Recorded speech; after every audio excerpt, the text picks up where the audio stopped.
হতে পারে বদলা নেয় উন্নয়ন ম্যানেজার আর পালাবে কোথায় সেই বদলা নেওয়া খুব নির্মমও হতে পারে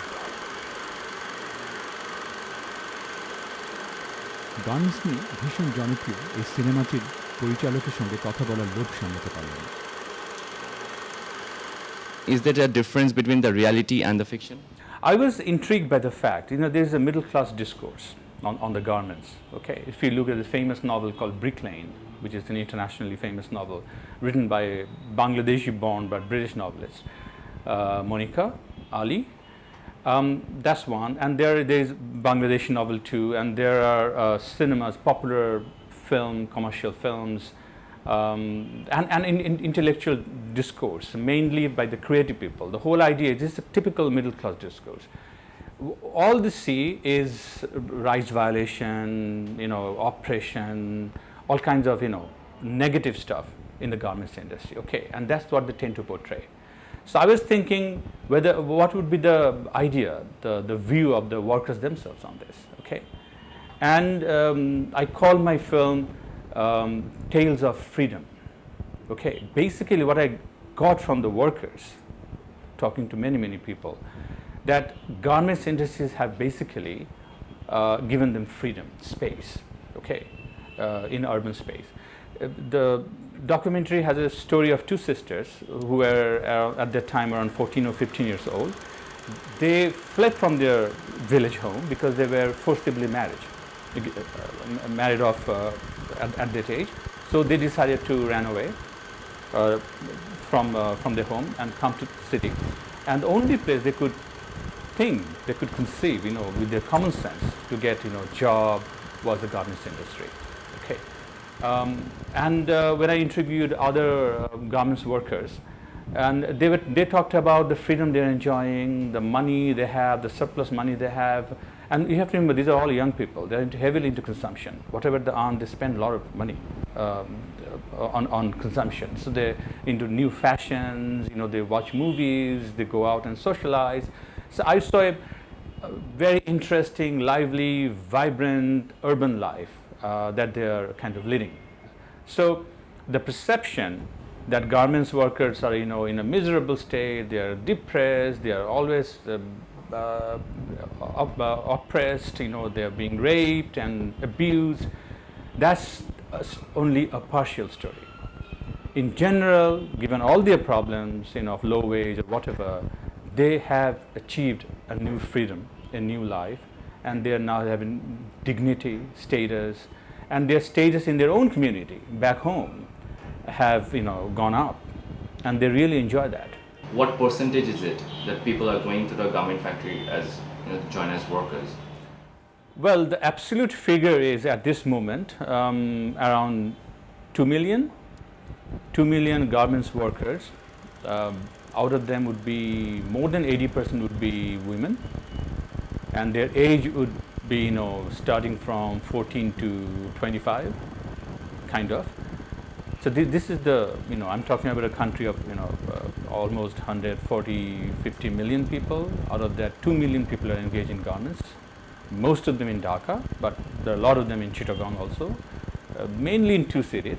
When it started, basically Bangladeshi garments factories used to produce the garments of the lower end, basic garments basically. Okay. Now, with changes in the international scenario, a lot of countries cannot produce because of the labor cheap, because they lack cheap labor.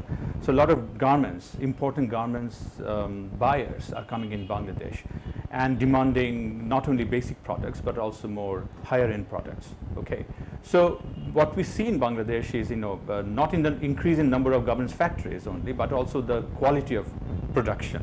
And a lot of very high standard garments factories are being established in Bangladesh with a large scale investment. Okay, that's one thing. And also the buyers, the major buyers used to have their agent here to buy things.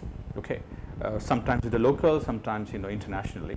Now major garments buyers are coming in with their office in Dhaka city. Okay, so they have their presence in Bangladesh, like H&M, like Gap, and you talk about major brand, international brands. They are increasingly coming in and setting up their own factories in Dhaka.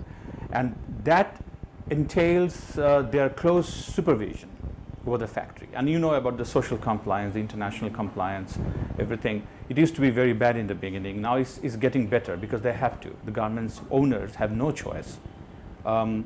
There are international auditing companies coming in. They're auditing the social compliance within the factory, whether there are good toilets, health facilities, and ventilation, the fire exits and the firefighting equipments, whether workers are getting their the child care facilities or not, those kind of things. Also in terms of whether they're being paid well, paid regularly, everything is being scrutinized now at a very level, micromanagement happening because of the presence of the international governments. So it's sort of a pressure factor working, for these owners to, follow these to be parameters. Compliant. Yes, there's a huge pressure from the international buyers now. So the owners have to be compliant to the international standards of the factory. Okay, so that's definitely growing. Okay, but I wouldn't give a very rosy picture. This is still small. It's a new phenomenon. Okay, still majority of the governments they don't have that kind of international standard, and they're not being monitored by the international agencies. Only those factories are monitored where they have direct contact with the with the international buyers. Okay, but I would say say 10 years ago this scenario wasn't there. It was absent. Now we have this scenario. So this is good. This is good for Bangladesh economy. This is good for the the social compliance, the international standard, and this is good for the workers. Okay, if they work for those good factories, so they have certain standard. Okay, so that's happening very clearly.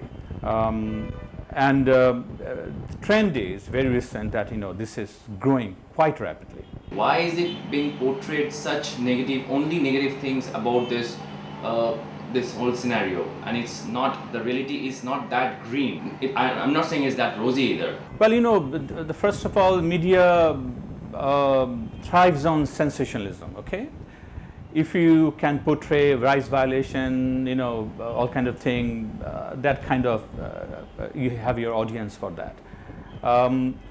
So there's an exaggeration on the part of the media. To blow up one incident and to put it as kind of representative of Bangladesh scenario, which is not true.